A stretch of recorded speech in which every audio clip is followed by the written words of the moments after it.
आजकालच्या मुलांना इगो खूप आहे. कुठेतरी आत्ताच्या पिढीला बिघडवण्यामागे पालक जबाबदार आहेत.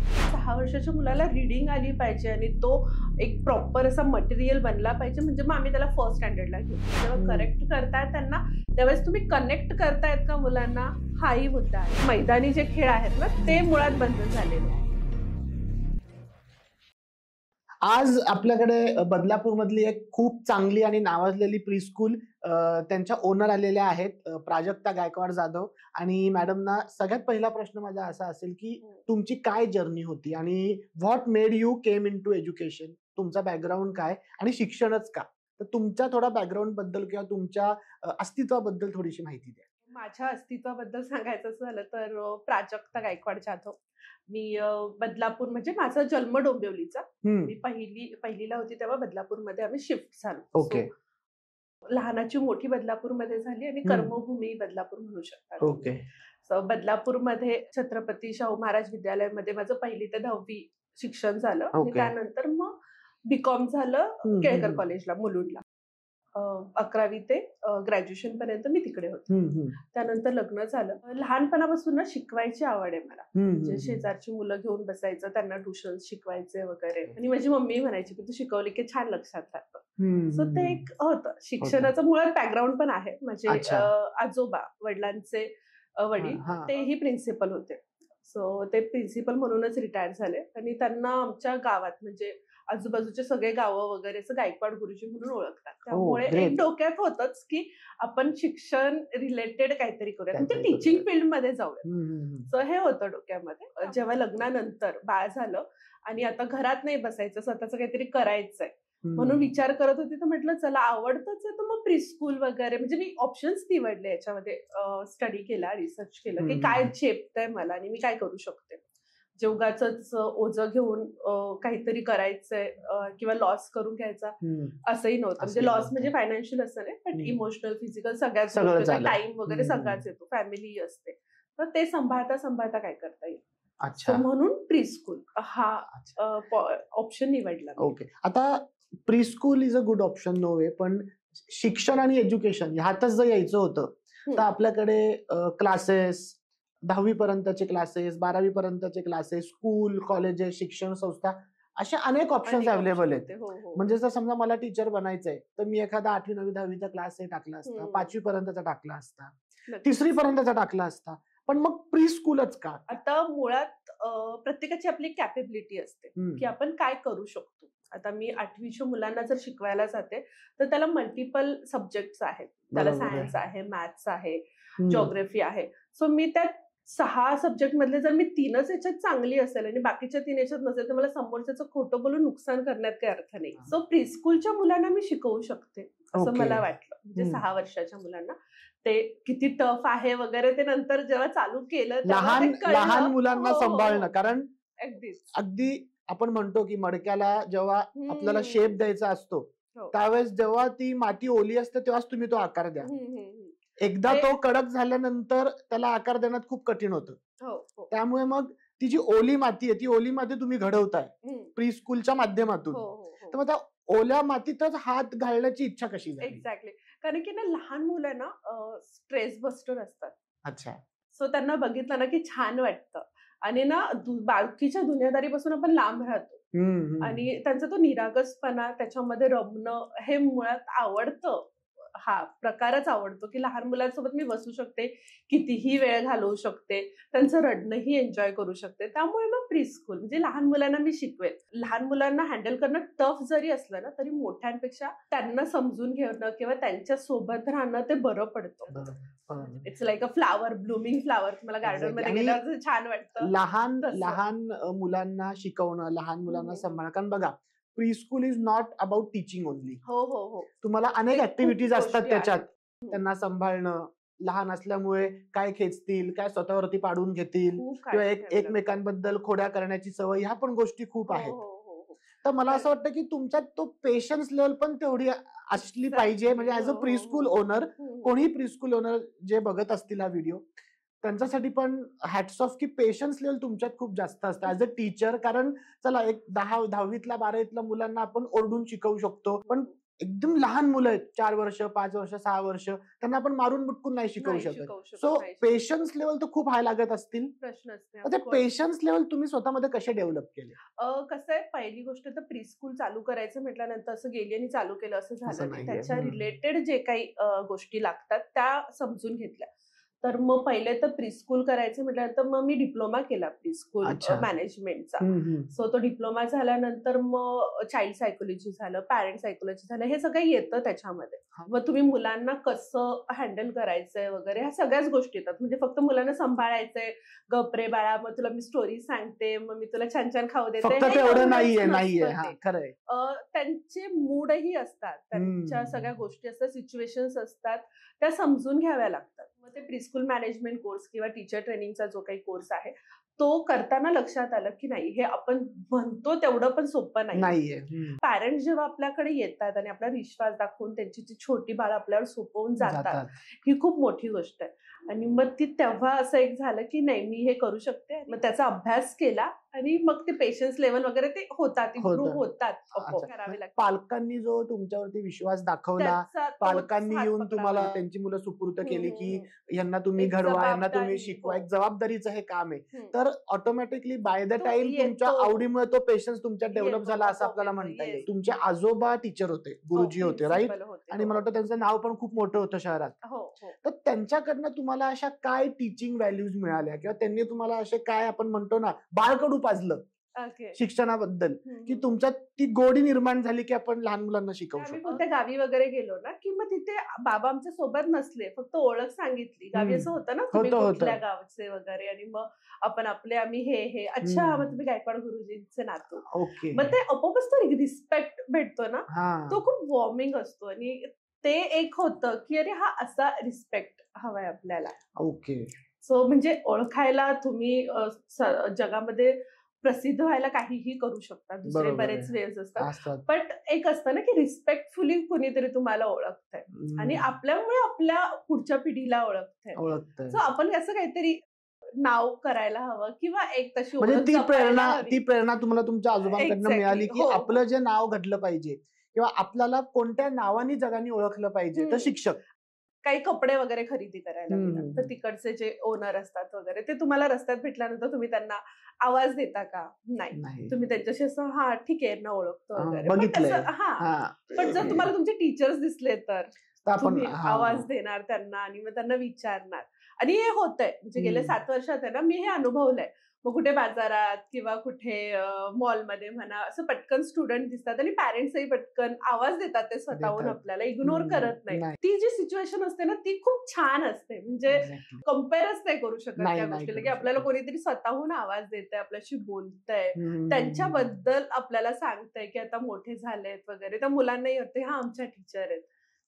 ते एक होतं की आपल्याला असं कोणीतरी ओळखावं आणि टचवूड ते होते माझ्या बाबतीत. म्हणजे टीचर्स किंवा प्रोफेसर्स आपल्याला कुठेही रस्त्यात मार्केटमध्ये दिसले की आपण त्यांना आवडीने हाक मारतो की टीचर सर, मग आपण पालकांना ओळख करून देतो. आणि आपल्या मुलांनाही आपली ओळख, म्हणजे आताही एवढ्या वर्षानंतरही आपल्याला आपले टीचर्स वगैरे भेटले की आपण त्यांच्याशी जाऊन बोलतो, भेटतो. पॅरेंट्स आपली मुलं असतात, माझी मुलगी असते, बऱ्याचदा सर वगैरे भेटतात आणि तेही विचारतात अरे कशी आहेस वगैरे, आणि मग माझ्या मुलीला मी ओळख करून देते, तेव्हा ती एक अच्छा तुझे टीचर तुला अजून पण ओळखतात. ही जी फिलिंग आहे ना मॅडम, की आपल्याला आपल्या स्टुडंट्सनी ओळख देणे किंवा बाजारात 1000 लोकांमध्ये आपल्याला ते ओळखणे, ह्याला तुम्ही पैशात नाही मोजू शकत. नाही. आणि हा जो बेनिफिट आहे, हा बेनिफिट अख्ख्या जगात फक्त टीचरला मिळतो, बाकी कोणालाच मिळत नाही. एक्झॅक्टली तेच होतं कुठेतरी मनामध्ये किंवा डोक्यामध्ये, की हा असा रिस्पेक्ट भेटला पाहिजे आपल्याला. आणि त्यानुसार तुमच्या फॅमिलीकडून किंवा तुमच्या आजोबांकडून ते मूल्य तुमच्यामध्ये आले की एक रिस्पेक्ट, नाव आणि आपली ओळख कशी निर्माण झाली पाहिजे समाजात. त्यासाठी मला वाटतं तुमच्या घरच्यांचं आणि आजोबांचं खूप चांगलं योगदान आहे तुमच्या आयुष्यामध्ये. मॅडम, पूर्वी आपण बघायचो की बालवाडी, शिशुवर्ग हे असायचे आणि आता त्याचं रूपांतर प्रीस्कूल्स मध्ये झालेलं आहे. आणि मी एक गोष्ट प्रकर्षाने ऑब्झर्व केली की प्री कोविडच्या आधी ना प्रीस्कूल होते, पण ते एवढे फास्ट ग्रोइंग आणि प्रचलित नव्हते. तर बालवाडी आणि शिशुवर्ग तिथे पण लहान मुलांना शिकवलं जायचं, संस्कार दिले जायचे, संस्कार वर्ग पण भरायचे. आणि आता तेच रूपांतर प्रीस्कूल मध्ये झालेलं आहे. तर या ट्रान्झिशन बद्दल तुमचं काय मत आहे किंवा याच्याबद्दल तुम्ही काय सांगाल? बालवाडी म्हणजे आता आपण जी स्कूलला जायचो तिथे बालवाडी म्हटल्यानंतर 6 वर्षाची मुलं झाल्यानंतर स्कूलला जायचंय. आता टोटली उलट असं झालंय की 6 वर्षाच्या मुलाला रिडिंग आली पाहिजे आणि तो एक प्रॉपर असा मटेरियल बनला पाहिजे, म्हणजे मग आम्ही त्याला फर्स्ट स्टँडर्डला घेऊ. ओके. पहिले जरा जरी 2 महिन्यांचा जरी गॅप असेल तर नाही कशाला लहान मुलांना टाकताय स्कूलमध्ये, असं होतं. आणि आता असं की नाही, मग तो 6 वर्षाचा होईल, त्याला सगळं यायला हवंय. तर हा एकदम मोठा चेंज म्हणू शकतो आपण, तो झालेला आहे. कारण की ना ऍक्च्युअली मध्ये 6 वर्षाची मुलं आमची वाचतात आणि खूप छान वाचतात. ओके. सो ही एक चांगली पॉझिटिव्ह गोष्टही आहे. म्हणजे आपल्याला असं म्हणता येईल का की जी कॉम्पिटिशन वाढली आहे आणि जे आपण म्हणजे जग एकदम पुढे चाललंय, फास्ट ग्रोईंग सगळं आहे, तर कॉम्पिटिशनमुळे कुठेतरी असं झालंय की पूर्वी एवढी कॉम्पिटिशन नव्हती, तर पूर्वी एवढ्या एक्सपेक्टेशन्स पण नव्हत्या, पण आता कॉम्पिटिशन वाढली, पॉप्युलेशन वाढलं, प्रोफेशन्स वाढले, त्यामुळे एक्सपेक्टेशन पण वाढले लोकांचे. तर म्हणून मग प्री स्कूल मध्ये सगळ्या बेसिक गोष्टी आधी शिकवल्या जातात, ग्रूमिंग, संस्कार सगळं घेतलं जातं आणि मग 6 वर्षापासून त्यांना पहिलीत टाकलं जातं. प्री स्कूल म्हणजे आमच्याकडे अगदी 2 वर्षाच्या मुलांपासून मुलं येतात. ओके. 2 ते 6 वर्ष. पॅरेंट्सची अपेक्षा काय असते की आमच्या मुलांना शिकवा. ओके. म्हणजे शिकवा, तर शिकवा, मग काय शिकवायचं? 2 वर्षाच्या मुलांना तुम्ही काय शिकवणार? ओरली ABCD शिकवता, 1 2 शिकवतात आणि मग त्यांचं असं होतं की त्यांना टेबल मॅनर्स शिकवा. तर टेबल मॅनर्स 2 वर्षाच्या मुलांना काय शिकवायचे? आम्ही बालवाडीमध्ये आपण मांडी घालून खाली बसायचं आणि वदनी कवळ घेता बोलायचं. बरोबर आहे. ते टेबल मॅनर्स होते आपल्यासाठी. ओके. तर पॅरेंट हे जरा मॉडिफाय झालं आहे टेबल मॅनर्स. आता टेबल मॅनर्स म्हटलं तर अगदीच काय डायनिंग टेबलवर कसं बसायचं आणि नाईफने आणि स्पॉनने कसं खायचं हे शिकवत नाही आम्ही हे शिकवतो की व्यवस्थित कसं खायचं, न सांडवता कसं खायचं, पोळी भाजी कशी खायची, कशी तोडायची, हँड वॉश करायचंय बिफोर अँड आफ्टर लंच, हे टेबल मॅनर्स आहेत. फक्त हे मॉडिफाय झालं. मग हे आपल्याला पहिले शिकवतच होते, म्हणजे बालवाडीमध्ये शिकवतच होते, फक्त एक पद्धत बदलली आणि नाव बदललं. म्हणजे ह्या गोष्टीचं ग्लोरिफिकेशन झालं. बालकांच्या एक्सपेक्टेशन कशा वाढतायत. म्हणजे 2 वर्षाच्या मुलाकडनं ही अपेक्षा आहे की ह्याला टेबल मॅनर्स आले पाहिजे, शिकवा, टॉयलेट मॅनर्स शिकवा. ओके. मग त्याने वॉशरूमला गेलं पाहिजे आणि वॉशरूमला जाताना मग सुसूला जाऊ का वगैरे असं नाही बोललं पाहिजे. May I go to toilet, may I go to washroom, हेच वर्ड्स त्याने बोलले पाहिजे. बऱ्याचदा पॅरेंट्स आल्यानंतर असं म्हणतात की घरी ना इंग्लिश बोलतच नाही, we are talking with them in English. But तुम्हीही घरी तेवढे एफर्ट्स घेतायत का? आणि बऱ्याचदा पॅरेंट्स ऑफिसला जातात, वर्किंग पॅरेंट्स असतात, मग आजी आजोबांबरोबर असतात, मग आमच्याकडे तर मुलं 2च तास असतात. तेव्हा मग तुम्ही त्याच्यासाठी काय इनिशिएटिव्ह घेतला? ओके. सो टोटली प्रीस्कूलवर डिपेंड झालेले आहेत पॅरेंट्स, खरं सांगायचं तर, आणि अपेक्षा वाढलेल्या आहेत. त्यामुळे मग आमचीही एक जबाबदारी वाढली की आम्हाला मल्टीटास्किंग करावी लागते ऍज अ टीचर आणि मुलांकडनं ते करवून घ्यावं लागतं. जसं तुम्ही म्हणालात मगाशी की मागचं म्हणजे ओल्ड ट्रेडिशनल मेथड आणि आत्ताची मेथड. तर आपण पहिले क्ले ऍक्टिव्हिटीज, आता क्ले ऍक्टिव्हिटी म्हणतात, आणि आपण मातीची फळं बनवायचो. आम्हाला तर पोपट वगैरे बनवायला स्कूलमध्ये माती यायची, क्ले, त्याच्यावर भरपूर गोष्टी बनवायला शिकवायचे. आता तुम्ही मुळात मुलांना बाहेर सोडतच नाही, म्हणजे आजकालच्या मुलांना माती ही खेळायला भेटतच नाही. ते कुठे मॉडिफाय करू शकतो? मग सँड ऍक्टिव्हिटी, क्ले ऍक्टिव्हिटी ह्या घेतो. ओके. तर पद्धत जुनीच आहे, फक्त त्याचं मॉडिफिकेशन झालं, स्वरूप बदललं, ग्लोरिफिकेशन झालं, मॉडर्नायझेशन झालं. आणि ह्यात मी अजून एक असं ऍड करेन की पूर्वी पालक घरी असायचे, वडीलधाऱ्या व्यक्ती घरी असायच्या, तर ते घरात बसून मुलांना अनेक छोट्या मोठ्या गोष्टी, संस्कार, त्यानंतर संध्याकाळच्या वेळेला स्तोत्र म्हणजे हे शिकवायचे. आता पालकांकडे वेळ नाही, लोकांकडे आता वेळ नाही. तर मला वाटतं ती जबाबदारी ही कुठेतरी प्रीस्कूलवरती आली की आम्हाला वेळ नाहीये. तर त्यामुळे 2 वर्षापासूनच मुलांना तुमच्याकडे पाठवलेलं आहे. 2 वर्ष ते 6 वर्ष तुमच्याकडे असतात, 4 इयर्स. 4 इयर्स मध्ये तुम्हाला ऍज अ एज्युकेशन किंवा शिक्षक म्हणून पण त्यांना एक, जसं आपण स्टार्ट केलं की ओली माती, ओके, तर आम्हाला त्यांना शिकवायचंही आहे आणि त्यांना फर्स्ट स्टँडर्ड साठी रेडी करायचंय. म्हणजे एक मटेरियल आपण म्हणतो की कसं प्रॉपर पॅकेज करायचंय त्यांचं. मग त्याच्यामध्ये त्यांना छान बोलता आलं पाहिजे, प्रेझेंटेबल असायला हवं, त्यांना सेल्फ इंट्रोडक्शन देता आलं पाहिजे, त्यांना बेसिक रिडिंग आलं पाहिजे, सेंटेन्स मेकिंग आलं पाहिजे. हे सगळं करून घ्यावं लागतं. अच्छा. कारण की मग त्यांना फर्स्ट स्टँडर्डला जायचं आणि मग फर्स्ट स्टँडर्डला नाही आलं त्यांना, तर मग बाय डिफॉल्ट तिकडचे टीचर्स किंवा ते मॅनेजमेंट आहे ते मग सतत मुलांना किंवा पॅरेंट्सला की यांना काही येत नाही, यांना ह्या गोष्टी येत नाही, हे कमजोर आहेत, मग रायटिंगच होत नाहीये वगैरे. आणि मग ते बाय डिफॉल्ट कुठेतरी प्रीस्कूलच्या इमेजवर येतं. ओके. की ह्या प्रीस्कूल मधनं आला ना म्हणून मग त्याला येत नाहीये. ती पण जबाबदारी तुमच्यावरती आहे की मुलांना प्रॉपर ग्रूम करून त्यांना स्कूलसाठी, कॉम्पिटिटिव्ह स्कूलसाठी रेडी करून. आणि आजकाल तर मला हे माहितीये की स्कूल्समध्ये इंटरव्ह्यूज होतात, पालकांचेही इंटरव्ह्यूज होतात. पालकांना मुलांपेक्षा जास्त पालकांना या गोष्टीचं बर्डन असतं की इंटरव्ह्यू. म्हणजे आताच सिनियरच्या आमच्या एक्झाम चालू आहेत, काही पॅरेंट्स की आम्हाला इंटरव्ह्यूला जायचं. ठीक आहे, रिलॅक्स. मुलांना जे जे हवंय ना ते आम्ही शिकवलं आहे. आता तुमचा इंटरव्ह्यू बद्दल आम्ही काही नाही सांगू शकत, पण त्यातही आम्ही बऱ्यापैकी छोटं मोठं गायडन्स करतो. बट आम्ही तेच सांगतो पॅरेंट्सला की येतंय मुलांना तुमच्या, तुम्ही रिलॅक्स व्हा. आणि तुम्ही स्वतः पालक म्हणून पण तुमच्या मुलावरती विश्वास दाखवणं तेवढंच गरजेचं आहे. ते तर आहेच, प्रश्नच नाही. म्हणजे कसं आहे की मुलगा जेव्हा शाळेत जातो, क्लासेस ट्युशनला जातो, तेव्हा मुलगा तिकडे 2 तास 4 तास 6 तास थांबेल जास्तीत जास्त. बाकीचे दिवसातले 15 तास तो घरी असतो. म्हणजे पालकांची पण कुठेतरी जबाबदारी आहे की त्यांनी मुलांवरती तेवढे संस्कार करावेत, लक्ष द्यावं, घरी पण त्यांचा अभ्यास करून घ्यावा. प्रत्येक जबाबदारी स्कूल, क्लासेस आणि प्रीस्कूलवर टाकून चालणार नाही. म्हणजे पालकांचा पण इथे रोल खूप इम्पॉर्टंट आहे. जास्त म्हणजे आम्ही सांगतोच की आमच्याकडे मुलं हार्डली 2 ते 3 तास असतात, बाकीचे 20-21 तास ते तुमच्या बरोबर असतात. तर तुम्ही त्यांना किती वेळ देतात?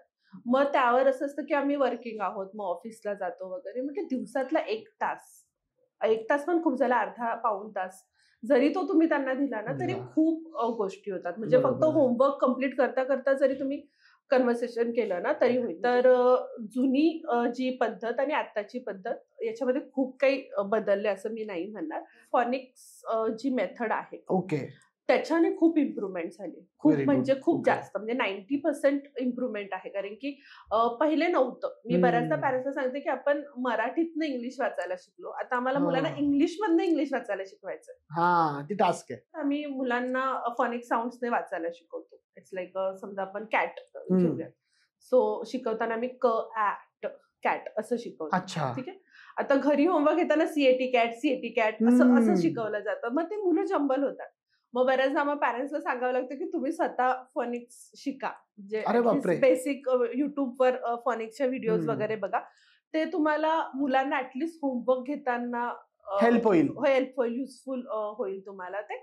तर तुम्ही ते करा, कारण की मग मुलं बिचारी जंबल होतात. आणि मग आम्ही आदल्या दिवशी फॉनिक साऊंड्सने त्यांना शिकवलेलं असतं, सगळं छान प्रिपेअर करून पाठवलेलं असतं. होमवर्क मध्ये काहीतरी चुकीचं होतं आणि मग आल्यानंतर पुन्हा ते मग सीएटी कॅट, बीएटी बॅट असं. ही पण एक गोष्ट अशी आहे मॅडम की इथे पण परत तुमच्या प्रीस्कूलवरती जबाबदारी जास्त आहे. कारण मला असं वाटत नाही आता की पालकांकडे एवढा वेळ आहे की ते शिकतील फोनिक्स सारखी. आता आपल्याकडे किती लोक असे ज्यांना फोनिक्स माहिती आहे? खूप कमी लोक आहेत. त्यामुळे परत ती जबाबदारी तुमच्यावरतीच आहे की तुम्ही किती इफेक्टिव्हली करता. काही पेरेंट्स असतात ह्या सगळ्या गोष्टी, म्हणजे तेवढी मेहनत ते मुलांवरती घेतात. त्यांना अप्रिशिएट करायला हवं आपण. तर आता पिढी आपण म्हणतो की पिढी बदलते किंवा काळ बदलतोय, तर आता आपण ते नवीन त्याला नावं पण निघाले की millennials, Gen Zs, alpha generation, beta generation, हे येत चाललंय आता हळूहळू. तर आता मला तर वाटतं की तुमच्याकडे सगळ्यात लहान मुलं येतात प्रीस्कूल, म्हणजे लहान मुलांपासून तुम्ही सुरुवात केलेली आहे. तर ही जी पिढी बदलतीये, पिढी घडतीये, त्याबद्दल तुमचं काय मत आहे की मुलं कसे स्मार्ट होत चाललेत, मुलांना कशा गोष्टी समजत चाललेल्या आहेत, काळ कसा बदलतोय, टेक्नॉलॉजी त्याच्यात आहे, तर त्याबद्दल तुमचं ऑब्झर्वेशन काय सांगतं? ऑब्झर्वेशन म्हणणं ना की मुलांचं स्मार्ट तर भयंकर झाले खूप जास्त.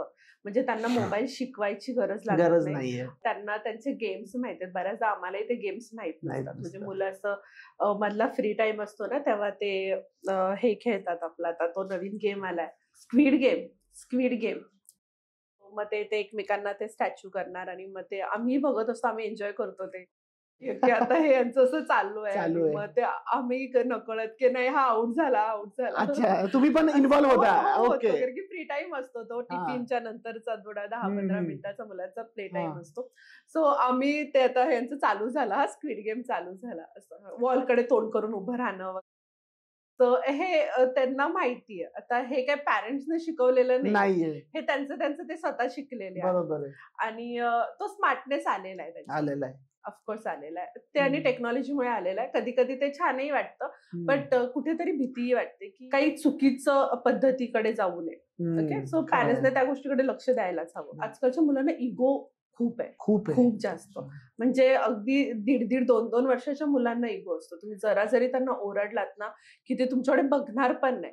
म्हणजे आहे माझ्या प्रीस्कूलमध्ये एक मुलगा, त्याला मी स्टार्टिंगला वगैरे कधीतरी ओरडली असेल तर तो अजूनही मी आल्यानंतर तो माझ्याकडे बघतही नाही आणि असं की हा लक्षात ठेवलेलं आहे की या मॅडमनी मला ओरडलेलं आहे आणि मला याच्याशी बोलायचं नाही. तो दुसरी सगळ्या नॅनी वगैरे सगळ्यांकडे जातो, बट तो माझ्याकडे नाही. सो तो इगो प्रॉब्लेम आहे. म्हणजे आणि ते एवढं दिवसांचं लक्षात राहिलेलं असतं त्यांच्या की ही टीचर मला असं बोलली होती किंवा ह्या यामुळे ओरडली होती, ह्या सगळ्या गोष्टी. आणि त्यांना एक्सप्लेनेशन द्यायचं असतं. म्हणजे आता पूर्वी कसं असायचं मॅडम, म्हणजे आपण मिलेनियल्स आपण म्हणालो, त्यांना चला थोडंसं मारून मुटकून शिकवलं किंवा ओरडलो चिडलो, आधी आपल्याला हातावरती छड्या आणि पट्ट्या मारल्या जायच्या.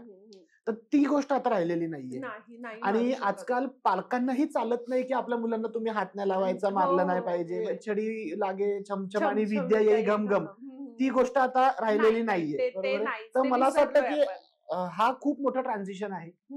आणि जशी मुलं बदलतायत तशी मुलांच्या पालकांची मेंटॅलिटी त्याबरोबर बदलते आहे. खूप जास्त बदलली आहे. कारण की काही पॅरेंट्स असतात 10तले 2 जण असे की हा तुम्ही मारा, तुम्ही ओरडा वगैरे असं, पण ते सगळ्यांनाच चालतं असं नाही. आणि मुळात जसं मी म्हटलं की स्टार्टिंगला जो आम्ही कोर्स करतो किंवा टीचर ट्रेनिंग घेतो, काही डिप्लोमाज करतो, त्याच्यामध्येही मेन्शन केलेलं असतं की तुम्हाला मुलांना मारायचं नाही. ओके, आता मी इथे ओनर आहे, प्रिन्सिपल आहे, तर मीही माझ्या टीचरांना सांगते की तुम्हाला मुलांना मारायचं नाही, तुम्हाला त्यांना ओरडायचं नाही, तुम्हाला त्याच्या घरावरनं कधी काही टोंट वगैरे असं चुकूनही करायचं नाही. खूप जास्त. म्हणजे आपण एक असं म्हटलं ना की युनिफॉर्म किती घाण आहे, तरीही होतो, त्यांना लागतं. आणि मग ते घरी जाऊन सांगतात. आणि मग पॅरेंट्स की तुम्ही असं बोललात माझ्या मुलीला, काही प्रॉब्लेम असेल तर मला डायरेक्ट बोला. सो हेही होतं. पॅरेंट्स आल्यानंतर असं की हा होमवर्क केला नाही तर आपण ओरडलं कधी, तर मग एक आता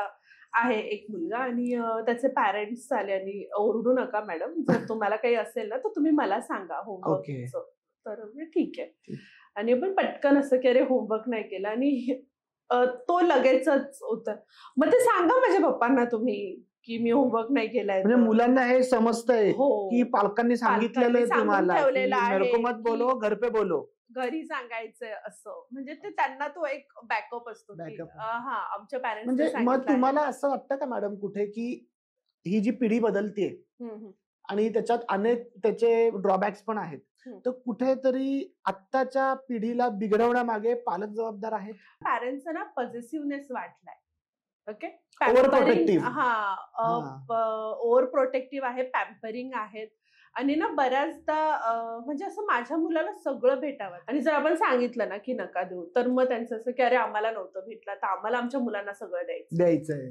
ही भावना प्रत्येक पालकांची असते. पण मला असं वाटतं की या भावनेमागे पालकांना हे समजत नाहीये की तुमच्या मुलांना कष्टाची जाणीव नाही होणार. तुम्ही प्रत्येक गोष्ट त्यांच्या हातात दिली तर त्या वस्तूची किंमत त्यांना कधीच राहणार नाही, कळत नाही. मग ते तेवढे हार्डवर्किंग पण नाही बनणार. नॉवेल्टी मध्ये होतो आणि तर मुलगा जस्ट फक्त एखाद्या खेळण्याकडे बोट दाखवून बोलला आणि मग लगेचच पॅरेंट्स कितने काय निघालो. आणि तोही असं की अरे हा मला पाहिजे होतं नव्हतं, मला तर भेटतंय लगेच मिळतंय. पॅरेंट्सच एवढं की हा हे पाहिजे हे घे लगेच घे. पॅरेंट्सला स्वतःला बेस्ट मी कसा हे दाखवून द्यायचं पण एक झालेलं आहे की माझ्या मुलाला मी काही कमी पडून नाही देणार, तर तो बेस्टच झाला पाहिजे, त्याला सगळं बेस्टच मिळालं पाहिजे. तर आणि त्याला असं कोणतीच कुठेच वाटलं नाही पाहिजे की माझ्याकडे हे नाहीये. मग ते खाण्याच्या बाबतीत असू द्या, खेळण्याच्या टॉईज, बापरे टॉईज तर आपल्याला बघायलाही भेटत नव्हते, बट आता तसे गोण्याचे टॉईज पडलेले असतात. सो हे पॅरेंट असतं की नाही माझ्या मुलांना सगळं भेटलं पाहिजे, त्यामुळे ते मुलं ना बाय डिफॉल्ट स्कूलमध्येही ती टँट्रम्स दाखवतात. मॅडम मी एक गोष्ट ऑब्झर्व केली की कोविडच्या आधी एवढ्या प्री स्कूल्स नव्हत्या. होत्या प्री स्कूल्स पण मोजक्या होत्या, एवढं कानावरती येत नव्हत्या गोष्टी. कोविड नंतर प्री स्कूल्स अचानक खूप दिसायला लागल्या आणि खूप ठिकाणी मला प्री स्कूल्स आणि कॉम्पिटिशन खूप वाढली. तर तुम्हाला असं कुठे वाटतं का की प्री स्कूल्सचं पण कुठेतरी कमर्शियलायझेशन झालं किंवा आपण बाजारीकरण ज्याला म्हणतो, आजकाल सगळेच म्हणतात शिक्षण धंदा झालाय, तर प्री स्कूल एका लिमिट पर्यंत आधी होत्या पण कोविड नंतर गेल्या 5-7 वर्षात खूप जास्त प्रमाण वाढलं प्री स्कूलचं, तर त्याबद्दल तुमचं काय मत? टीचर ट्रेनिंग कोर्सेस वगैरे ह्या गोष्टी वाढल्या. अच्छा. ओके. आणि मग जे कोर्स घेतात टीचर ट्रेनिंगचं ते बोलतात की आम्ही तुम्हाला 100% जॉब देऊ. ओके. आता ठीक आहे 100% जॉब वगैरे भेटणार ही चांगली गोष्ट आहे, त्याबद्दल काहीच नाही. पण बऱ्याचदा तुम्ही फक्त त्या टीचर ट्रेनिंगच्या एका पर्टिक्युलर सर्टिफिकेटवर सुद्धा प्रीस्कूल ओपन करू शकता. ओके. हा एक आहे, कारण की प्रीस्कूलला ना रूल नाहीयेत कुठेच.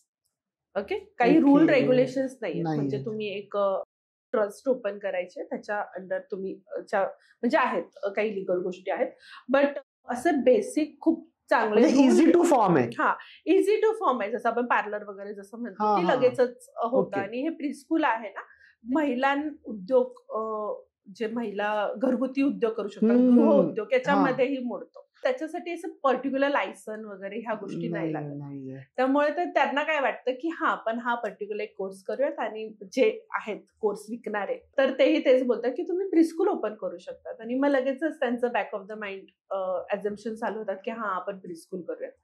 आणि मग भेटला चांगला जॉब तर ठीक आहे, जर असेल फायनान्शियल थोडंसं बरं तर मग लगेचच प्रीस्कूल चालू करायचं. तर त्याच्याने काहीतरी रूल रेग्युलेशन्स निघले पाहिजे की लायसन पद्धत असायला हवी, तुमच्याकडे एक पर्टिक्युलर जागा असायला हवी. कारण की तुम्ही जर मुलांना बोलवताय तर अगदी छोट्या छोट्या गाड्यांमध्ये पण प्रीस्कूल चालू होतात. मग तिथे सिक्युरिटी काय आहे, मग या छोट्या छोट्या खूप अगदी छोट्या छोट्या गोष्टी आहेत, पण याचे रूल रेग्युलेशन्स आले पाहिजे. ह्या प्रीस्कूलमध्ये जे तुम्ही जर प्रीस्कूल ओपन करताय तर तुमच्याकडे किती जागा आहे, तुम्ही मुलांना सिक्युरिटी काय देतात, मुलांना प्ले एरिया आहे का, जरा बऱ्यापैकी मोठा प्ले एरिया आहे का, मग तुमच्याकडे क्लासरूम्स वेगवेगळे आहेत का. आता बऱ्याचदा प्ले ग्रुप, नर्सरी आणि प्ले ग्रुपचे क्लासरूम्स एकच असतात, एकाच क्लासरूम मध्ये सगळे मुलं बसवली जातात.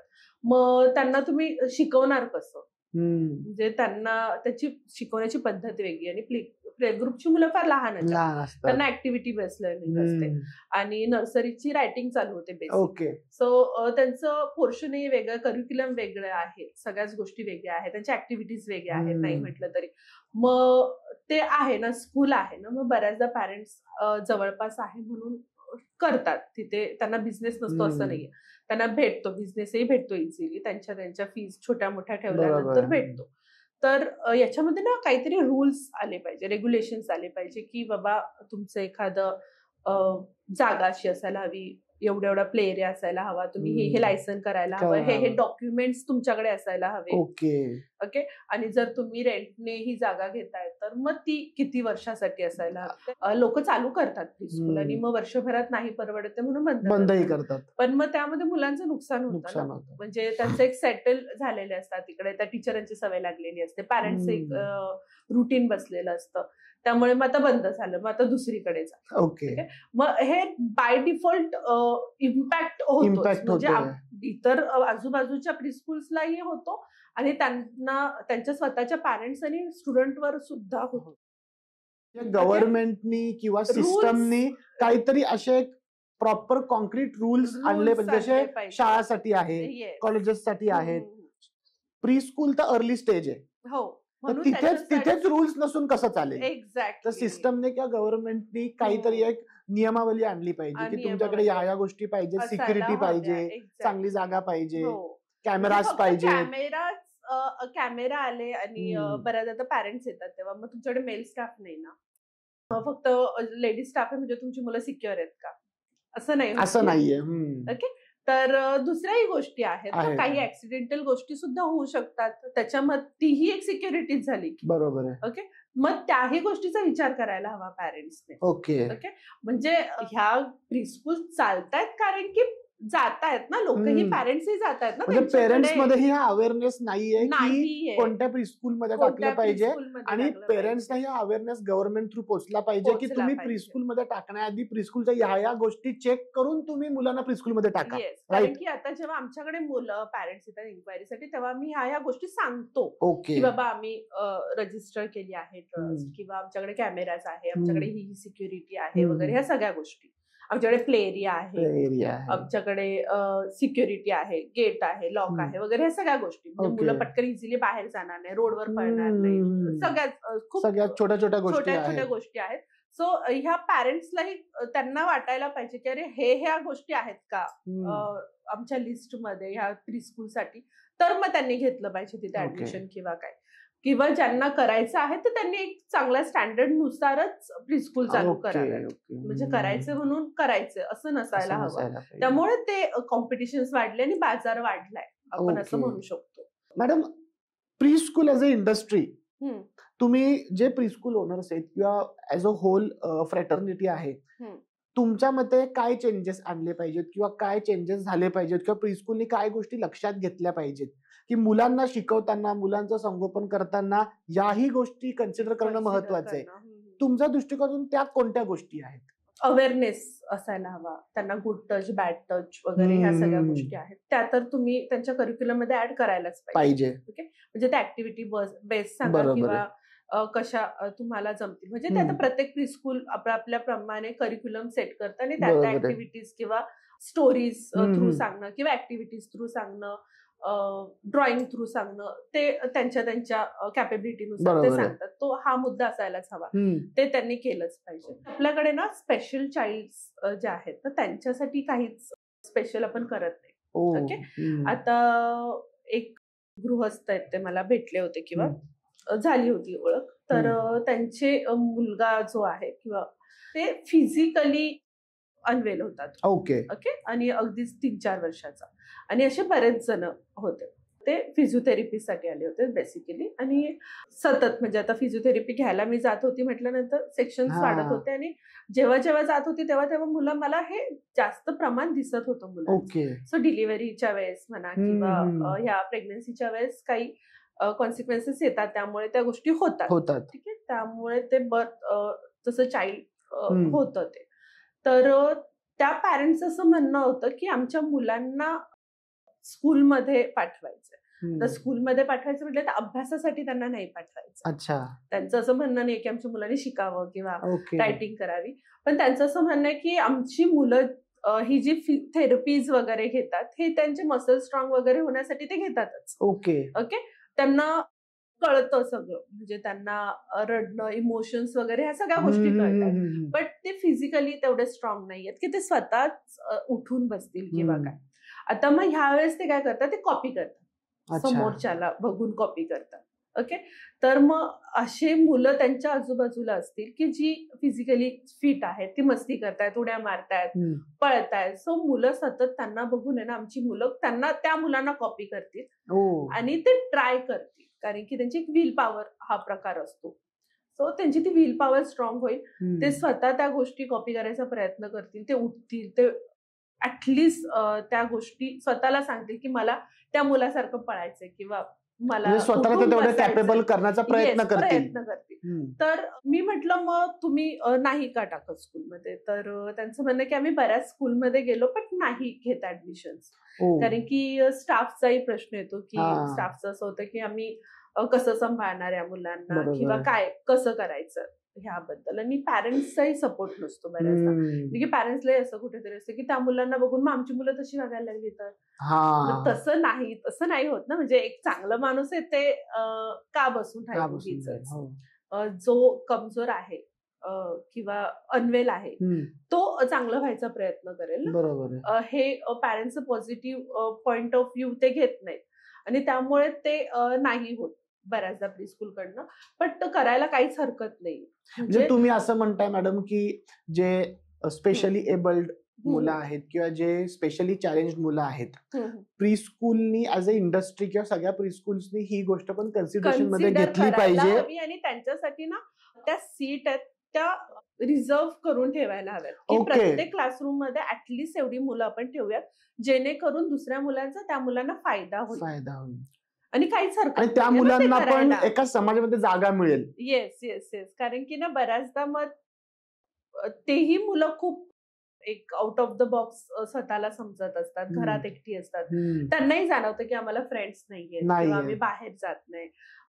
काय आहे नेमकं बाहेरचं जग हे त्यांनाही कळतं ना, म्हणजे ते अगदीच लहान आहेत म्हणा, त्यांना एक त्यांच्या लेवल पर्यंत पोहोचायला थोडा वेळ जातो. म्हणजे आता ते जेव्हा थेरपीज घेत होते तेव्हा मी डॉक्टरने विचारलं की हे किती वेळ लागेल, तर मी सांगू नाही शकत, वर्षही लागतील. म्हणजे काही 6 महिने 5 महिने 10 महिने असं नाही, वर्षही लागतील, 1.5-2 वर्षही लागू शकतात, 3 वर्षही लागू शकतात.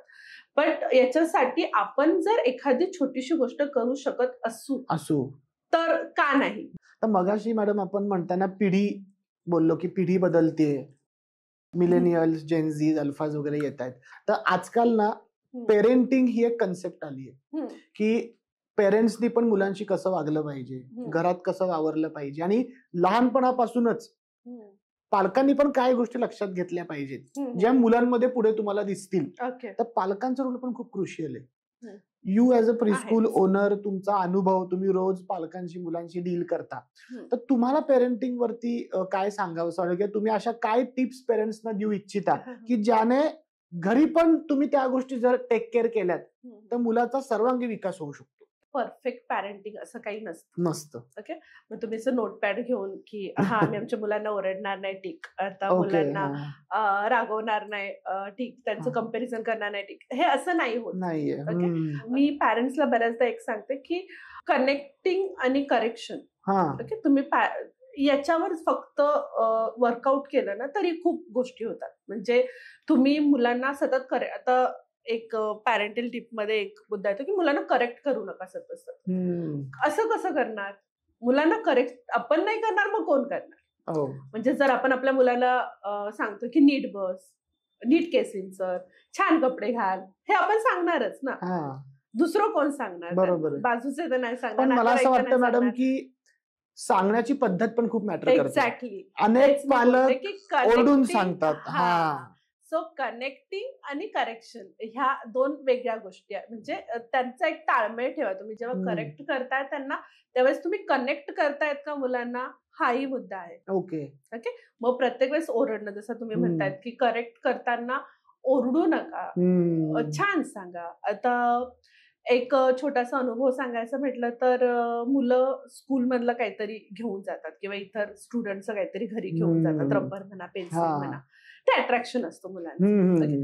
त्याला पण चोरी असं नाही म्हणू शकत. अच्छा, ते असतं, ते सगळ्यांमध्येच असतं. मग तू हे आणलंच कशाला आणि मग त्याने मारायचं वगैरे आणि मग त्याला ते हा चोरी करतो असं लेबल लावायचं, दॅट्स नॉट गुड ना. तुम्ही त्याला सांगणं की हे तुला असं वाटू शकतं, इट्स ओके, तुला तसं हवं होतं, ते रबर हवं होतं, असं तुला ते पाहिजे होतं म्हणून ते गपचूप मध्ये घेऊन आला. तर हे त्याला सांगताना तुमची पद्धत कशी आहे. एक्झॅक्टली. मग तुम्ही तुमचा अनुभव एखादा सांगता की बाबा मीही असं असं केलं होतं, मग मला टीचरने मारलं होतं किंवा माझ्या टीचरने इन्सल्ट केला होता किंवा माझ्याकडनं अजून माझं चांगलं रबर हरवून गेलं होतं, तेव्हा मला खूप वाईट वाटलं होतं. ओके, मग ते मुलं ते कनेक्ट करतात की अरे म्हणजे मी आता एखाद्याचं रबर आणलंय पण माझं चांगलं रबर जर हरवलं तर मला किती वाईट वाटेल. मग नाही, आपण असं नाही करायला पाहिजे. मग तो स्वतःच त्या गोष्टी टाळतो वगैरे.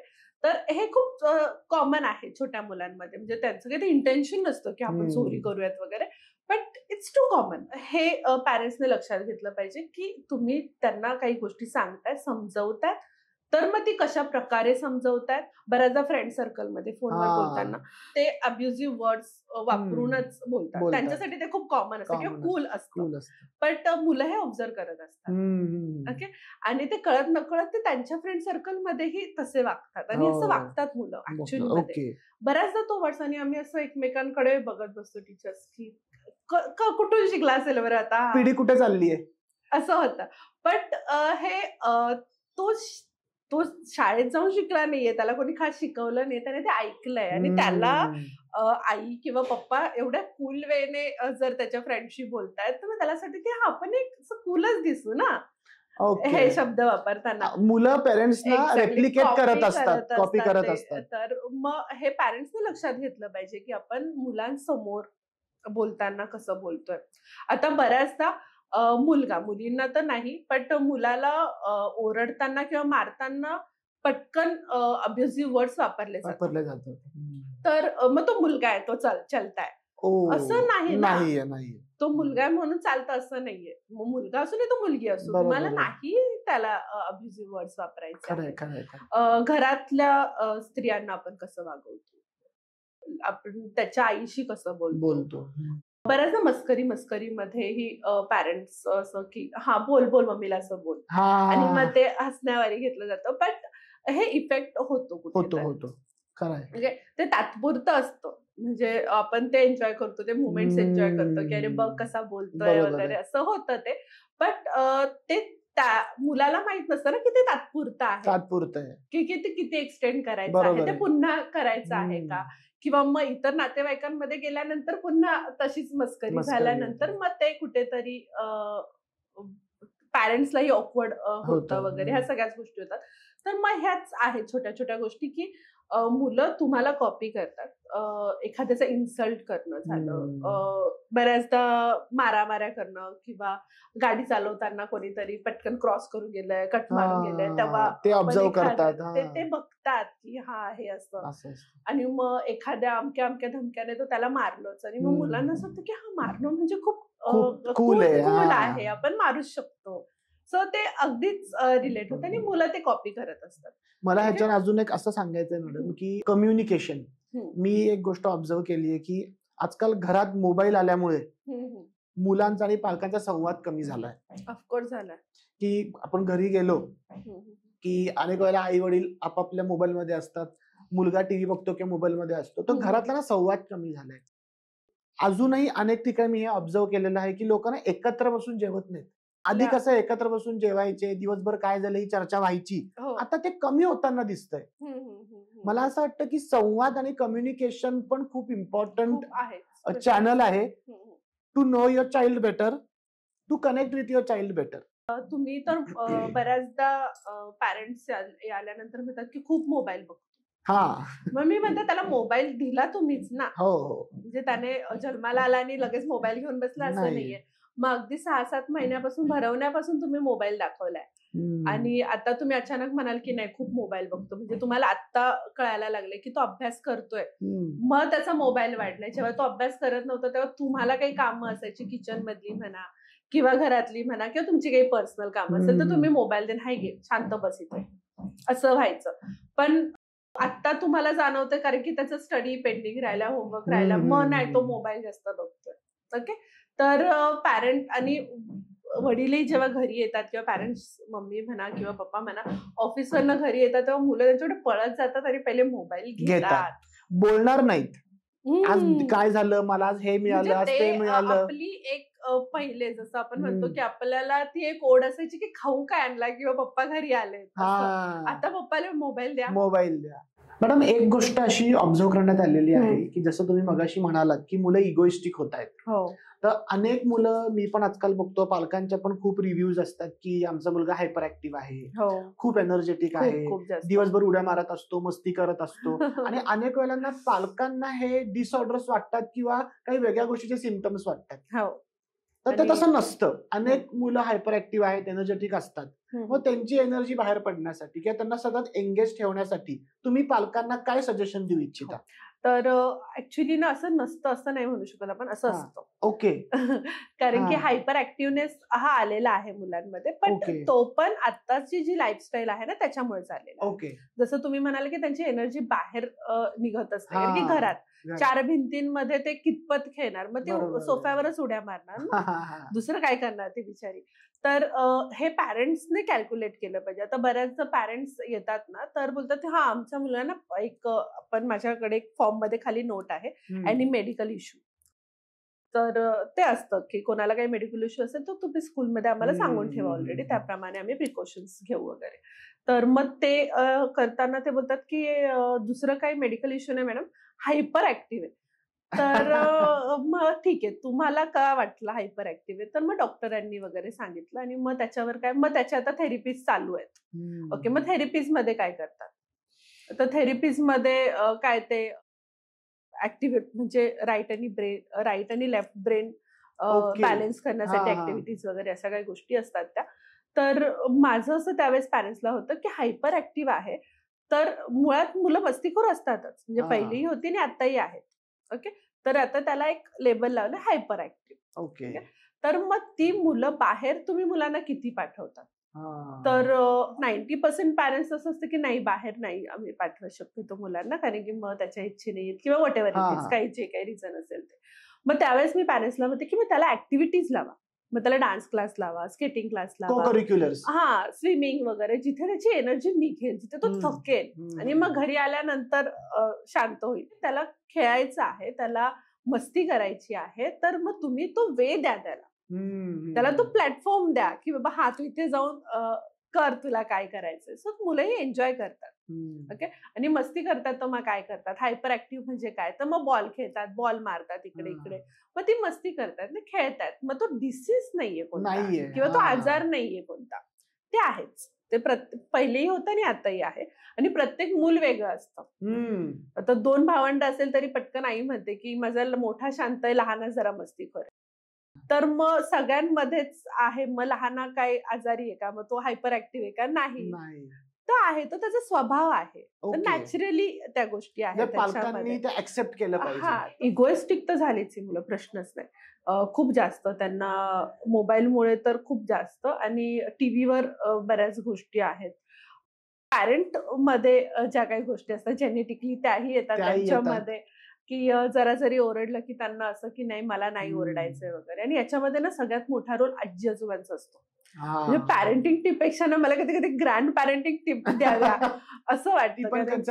हो, तर पॅरेंट्स, मी बऱ्याचदा असं पॅरेंट्सशी बोलताना पण ते बोलतात की नाही, मग त्याचे आजी आजोबा आहेत ना ते ऐकत नाही, किंवा मग ते बोलतात की हा राहू देत, मग भरवूनच चालवू देत, त्याला हाताने खात नाही तो, किंवा मग मिक्सर मधनच काढून चालू देत, त्याला नाही खायचंय ना, मग त्याच्या आवडीचंच बनव वगैरे, ह्या सगळ्या गोष्टी. तर मग हे पॅरेंटला कधी कधी नसतात मुलांना पॅम्पर करायचं, पण आजी आजोबा असतात. आणि मग बरेचसे इगो प्रॉब्लेम आहे ना ग्रँड पॅरेंट्स मुळे होतो. म्हणजे ते त्यांना शेल भेटतं ना की मला सिक्युअर करणारं किंवा माझे लाड करणारं कोणीतरी आहे, अजून हे होतं. हो, तर मग ते आहे, इगो प्रॉब्लेम तर आहे. चिडचिडे मुलं झालेली आहेत, पटकन हात उगारणं वगैरे, ह्या सगळ्या गोष्टी झालेल्या आहेत. आणि जसं कोविडचं आपण म्हटलं की कोविड नंतर पॅरेंटने तर मुलांना पाठवणं बंदच केलं आहे, बाहेर पाठवणं. ओके, तर म्हणजे मैदानी जे खेळ आहेत ना ते मुळात बंद झालेले आहेत. त्यामुळे मग ते चिडचिडेपणा, हायपर ऍक्टिव्हनेस, इगो प्रॉब्लेम, ह्या सगळ्या गोष्टी आल्याच आहेत मुलांना. ओके, सो मॅडम, कन्क्लुडिंग की तुम्ही आम्हाला पेरेंटिंग, लहान मुलं, प्री स्कूल इंडस्ट्री याबद्दल खूप चांगल्या इन्साइट्स दिल्या, आणि पालकांना पण तुम्ही खूप चांगले सजेशन दिले की तुम्ही कसं संगोपन केलं पाहिजे आणि घरात पण कसं लक्ष ठेवलं पाहिजे, त्यांच्या ग्रोथकडे कसं बघितलं पाहिजे, आणि पेरेंट म्हणून काय जबाबदारी घेतली पाहिजे. यासाठी तुमचे खूप खूप धन्यवाद. आणि तुमच्या इन्साइट्समुळे नक्कीच आमच्या ऑडियन्सला काहीतरी व्हॅल्यू क्रिएट होईल. I hope. आणि मी ही अपेक्षाही करतो की अनेक पालक हे इम्प्लिमेंट करायचा प्रयत्नही करतील. So thank you for coming. I hope आजचा पॉडकास्ट तुम्हाला आवडला असेल. तुम्हाला आजची स्टोरी कशी वाटली हे आम्हाला कमेंट्समध्ये नक्की कळवा, आणि तुमचे काही प्रश्न असतील तरी ते कमेंट्समध्ये टाका. आणि अशा अजून इंटरेस्टिंग आणि इन्स्पायरिंग स्टोरीजसाठी मला लाईक, शेअर आणि सबस्क्राईब नक्की करा.